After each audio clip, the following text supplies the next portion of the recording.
विश्व करेगा। शाम को 7 बजे से 8 बजे तक आप और हम पूरा विश्व ऑनलाइन अभिषेक को करेगा। 23 जुलाई को अपने अपने घरों में सुंदर पार्थिव शिवलिंग का निर्माण करना। 7 बजे आप और हम टीवी के सामने आस्था चैनल पर होंगे और बाबा का अभिषेक ठाट और बाट के साथ बड़े आनंद के साथ करेंगे। अपने गांव के कोई ब्राह्मण देवता हों, पूज्य संत ब्राह्मण पंडित आदि जो भी हों, उनको आमंत्रित कर लेना। अगर उन आ सकें पूजन अभिषेक कराने तो ठीक है, ना आ सकें तो आप स्वयं ऑनलाइन पूजन चलेगी आस्था चैनल पर 1 घंटे 7 बजे से 8 बजे तक। 23 जुलाई को शिवरात्रि का दिन, सावन की शिवरात्रि, जिसका दुनिया के लोगों को इंतजार रहता है ऑनलाइन पूजन का। पतियों से भी कहना, अपने अपने घर के पति से कहना, जिंदगी पड़ी है कमाने के लिए, पर एक दिन शाम का समय जल्दी ऑफिस से आना, दुकान से आना, 7 बजे दोनों बैठेंगे, बच्चों के साथ परिवार के साथ खूब प्रेम से बाबा का अभिषेक करेंगे और बाबा का आनंद लेंगे। एक दिन आप और हम सब परिवार बैठकर बाबा का अभिषेक करें। अभिषेक में जो सामग्री चाहिए वो आप लोग लिख लेंगे आस्था चैनल के माध्यम से। 1 लोटा जल, 21 दाने गेहूं के, 5 कमलगट्टे, 108 चावल के दाने, आखे सेगे चावल के दाने, 21 काली मिर्च, 1 चुटकी काली तिल, 1 धतूरा, 7 बेलपत्र, 7 शमी पत्र, 7 लाल फूल गुलाब के हों या अन्य कोई फूल हो लाल वो मिल जाए, 7 पुष्प सादे कोई से भी वह भी चलेंगे, दूध, दही, शहद, शक्कर, घी, इत्र, गंगाजल, चंदन, रोली, मोली, मोली मतलब लच्छा, हाथ में बांधने वाला नाड़ा, मोली, अबीर, गुलाल, पीला चंदन, कपूर, गोल सुपारी, 2 गोरा गणेश बनाने के लिए, 1 संकल्प छोड़ने के लिए, 2 दीपक, 1 दीपक प्रज्वलित कर कर रख लेना और दूसरे दिया आरती उतारने के लिए, 2 दीपक घी के, जनेऊ 2, 1 गणेश जी के लिए, 1 शिव जी के लिए, लौंग, इलायची, पान के पत्ते, मिट्टी का पार्थिव शिवलिंग पहले से बनाकर तैयार रखना, जिससे शाम को 7 बजे जैसे ही अभिषेक चालू हो तो उस समय आप लोग घाई घाई में जल्दीबाजी में निर्माण ना कर पाओगे, इसलिए पहले से बना लेना जिससे अभिषेक आराम से हो जाए। 5 फल, मिठाई, धूप बत्ती और बाबा की सुंदर आनंदमय दुर्वा, ये सभी चीज़ें भगवान शिव के अभिषेक की जो जो सामग्री लगती है सब रखकर, साथ में अपने पूजन का स्थान हो, हॉल हो, टीवी के सामने कहीं पर भी बैठकर बाबा का सुंदर साज सजाना, अपने दरवाजे पर बंदरवार बांधना, खूब रंगोलियां डालना, क्योंकि सावन की शिवरात्रि का सुंदर अवसर 23 जुलाई शाम को 7 बजे से 8 बजे तक मेरा महादेव कुबेरेश्वर बाबा तुम्हारे घर में प्रवेश करे, मेरा कुबेर भंडारी आपके घर पर प्रवेश करे। ये भाव रखते हुए पूरा विश्व, पूरा देश इस पवित्र पार्थिव शिवलिंग का निर्माण करे और पूरा आनंद के साथ पूजन करे। श्रावण का कितना महत्व है जरा ध्यान दें। माता सती, माता प्रसूति से कहती हैं कि शिव की आराधना करो। अब क्या करा जाए? लोग पूछते हैं सावन का महीना इतना प्रिय क्यों शंकर जी को? पूरी कथा का स्मरण है, आज की पूरी कथा उसी पर चली है। सावन का सोमवार क्यों प्रिय है, सावन का महीना क्यों प्रिय, उसी पर पूरी कथा, पूरी कथा। प्रियता कैसे? प्रसूति से कहा आप शिव की आराधना करो। आया समय, श्रावण के महीने के पहले आषाढ़ का महीना, बाबा के यहां पर माता प्रसूति ने पत्र भेजा, कैलाश पर निवेदन करा मेरे आतिथ्य को स्वीकार करिए, दक्ष प्रजापति के महल में पधारो। महीने में शिवालय में जाती, शंकर जी के कैलाश पर्वत पर जाकर खूब सेवा करती, खूब।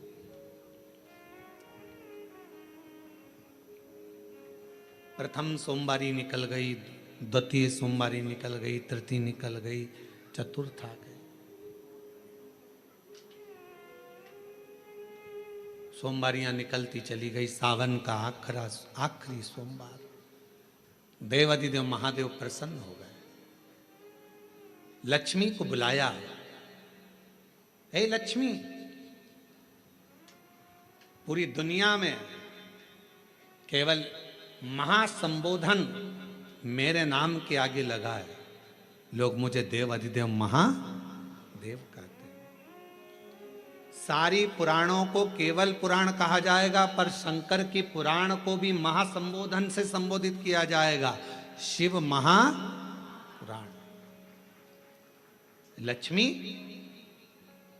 मुझसे जो जुड़ा हुआ है, मेरे नाम के आगे महासंबोधन लगा हुआ है, लोग मुझे महादेव कहते हैं। पर लक्ष्मी, तूने पूरे श्रावण के महीने में मेरी सेवा करी है, और आज सोमवारी के दिन तूने मेरी अविरल भक्ति को धारण करा है। बिना पूछे सेवा में, बिना दिखावे के तल्लीनता से सेवा करी है। मैं अपना महासंबोधन दुनिया में किसी को नहीं देता, आज तुझे दे रहा हूँ। और लक्ष्मी केवल लक्ष्मी नहीं रही, उस दिन से लक्ष्मी माँ लक्ष्मी। लक्ष्मी केवल लक्ष्मी नहीं रही, उस दिन लक्ष्मी महालक्ष्मी के संबोधन से प्रकट हुई। आज महासंबोधन लक्ष्मी जी को अगर किसी ने दिया तो भगवान देवाधिदेव महादेव ने दिया। और वह महासंबोधन कब मिला? सोमवार की इस श्रावण के सोमवारी के दिन, जो हम व्रत करते हैं, साधना करते हैं, उपास करते हैं, अर्चना करते हैं। पूरे वर्ष आप सोमवार का व्रत करते हैं कि नहीं करते वो पता नहीं, पर सावन के महीने में 4-5 जो भी सोमवार पड़ जाएं, अगर उस पर अगर आपने व्रत कर लिया, व्रत को धारण कर लिया, या शिवालय के जाकर भगवान शंकर की आराधना कर ली, तो पूरे वर्ष के सोमवार का फल सावन के महीने के 5 या 4 सोमवार में प्राप्त होगा।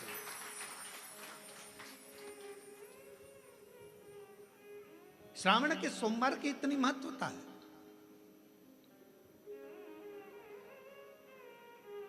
कल एक बहन ने पत्र लिखा था कि सावन महीने की इतनी महत्वता क्या है। हमने शिव महापुराण के अंदर पढ़ा तो ऐसा सावन महीने का ज्यादा लेख शिव महापुराण के अंतर्गत नहीं मिला। श्रावण महीने की इतनी प्रबलता क्यों मानी गई? तो हमारा एक तो सोमवार का महत्व, सावन के सोमवार का महत्व क्या है, कोई आपसे पूछे तो आपको बताना चाहिए कि इस दिन लक्ष्मी को महालक्ष्मी कहा गया था। शिव जी ने सफलता दी। कल वाला प्रश्न, शांति, दिशा और सफलता बिना मांगे मिलती है शिव के दरवाजे से। क्या क्या चीज? शांति, दिशा और सफलता। शिव के दरवाजे पर जाकर केवल आप सेवा करो, शिव के दरवाजे पर जाकर आप केवल जल अर्पित करो, शंकर जी की चौखट पर जाकर आप नमन करो, देवाधिदेव महादेव के शिवालय में जाकर प्रणाम करिए। भगवान शंकर की चौखट पर, द्वार पर अगर आप जा रहे हो, 3 चीजें आपको मांगना नहीं पड़ेगी। जैसे लक्ष्मी जी ने शिव जी से नहीं मांगा कि मुझे महासंबोधन दो, लक्ष्मी जी ने नहीं मांगा कि मुझे भगवान विष्णु दो, लक्ष्मी जी ने नहीं मांगा कि मुझे ये देना। लक्ष्मी जी तो शंकर भगवान की सेवा में लग गई, तो लक्ष्मी जी को 3 चीजें अपने आप मिल गई। एक, शांति हृदय की, दूसरा दिशा, लक्ष्मी जी को कहाँ जाना है, और तीसरे नंबर पर सफलता। माता लक्ष्मी केवल लक्ष्मी नहीं रही, उनको महालक्ष्मी कहा गया। महालक्ष्मी। और फिर समझ लीजिए, लक्ष्मी में और महालक्ष्मी में बहुत बड़ा अंतर है। जरा सावधानी से सुनिएगा कथा को। आज सोमवारी का दिन है, सावन के महीने का, तो जितने शिव भक्त ऑनलाइन कथा को सुन रहे हैं, जितने आस्था चैनल पर, फेसबुक, यूट्यूब पर कथा को श्रवण कर रहे हैं, वो भी सावधानी से सुनिएगा। लक्ष्मी में और महालक्ष्मी में भी अंतर।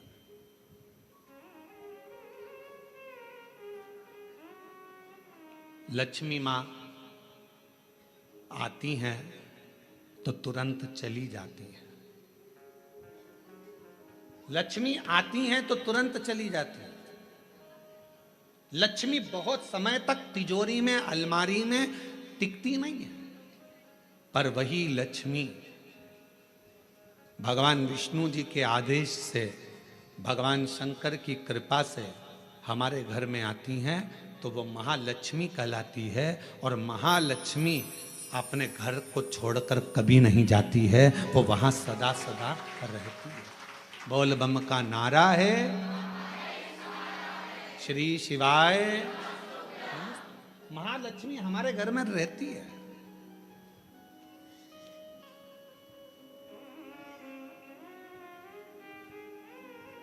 शंकर जी के मंदिर में अगर आप एक लोटा जल चढ़ाने जा रहे हो, बड़े दुखी हो, तकलीफ में हो, पैसा नहीं है, धन नहीं है, वैभव नहीं है, सोमवार के दिन आप जल चढ़ा रहे हो, तो माता लक्ष्मी को भगवान शंकर ने यह वचन दिया है, वर दिया है कि लक्ष्मी, अगर तू मुझे मेरे मंदिर में आई है तो मैं तुझसे बस केवल, तू कहती है सेवा सेवा तो तुझसे मांगता हूं, जो मेरे मंदिर में जल चढ़ाने आए, लोटा भरकर जल चढ़ाकर, उसका जो लोटा है, उसका जो पात्र है, उसका जो कलश है, वो खाली हो जाएगा। उस समय वो खाली अपने भवन की ओर ना जाए, उसमें लक्ष्मी स्वयं बैठकर उसके दरवाजे तक जाए। शंकर मंदिर में कई लोग कहते हैं गुरुजी अगर कोई खाली बर्तन सामने से आता है तो वो तो अपशगुन होता है। खाली पात्र अगर देखते हैं जाते समय तो अपशगुन होता है। परशु महापुराण की कथा कहती है, कोई महिला, कोई बच्चा, कोई स्त्री, कोई पुरुष, कोई घर का बेटा, बहू, बेटी, कोई आदिक वृद्ध जन भी अगर मंदिर में शंकर जी के जल चढ़ाकर लोटा लेकर आ रहा है, तो वो लोटा, वो पात्र कभी खाली नहीं माना जाता, उसमें महालक्ष्मी का वासा माना जाता है, उसमें लक्ष्मी का प्रवेश माना जाता है। वो महालक्ष्मी से परिपूर्ण है। क्यों? तो आप लोगों को बार बार कहते हैं कि वहां से आओ तो थोड़ा सा पानी लेकर आना, अपने घर में छिटना, क्योंकि इसमें महालक्ष्मी विराजमान हो जाती है। महालक्ष्मी आपके इधर ऐसा होता है कि नहीं होता हमको नहीं मालूम, पर हमारे उधर का एक नियम है कि प्राचीन नियम है पूर्वजों के हिसाब से, कि जब हमारे यहाँ गणेश जी का विसर्जन करने जाते हैं, देवी जी का विसर्जन करने जाते हैं, नवरात्रे के बाद में जवारे का विसर्जन करने जाते हैं, तो विसर्जन करने के बाद नदी में से, तालाब में से, कुएं में से थोड़ा सा जल लेकर आते हैं। अब इधर है कि नहीं वो हमको नहीं मालूम, छत्तीसगढ़ का हमको नहीं मालूम, पर हमारे उधर का हमको लाते हैं ना, तो वो जल लेकर आते हैं अपने घर पे, अपने द्वार पर, अपने दरवाजे पर, अपने बगीचे में सब दूर जल को थोड़ा थोड़ा छीट देते हैं। क्यों? किस लिए? काय के लिए? तो हमारे शास्त्र वर्णन करते हैं कि जब हम किसी देवता को विसर्जन कर कर आते हैं, तो उनके कृपा का जल, उनकी करुणा का जल, उनकी वात्सल्यता का जल, उनके स्नेह का जल हम भर कर लाते हैं और अपने द्वार पर, अपने घर पर छींटते हैं। उनकी करुणा का जल। एक पत्र है, देखो,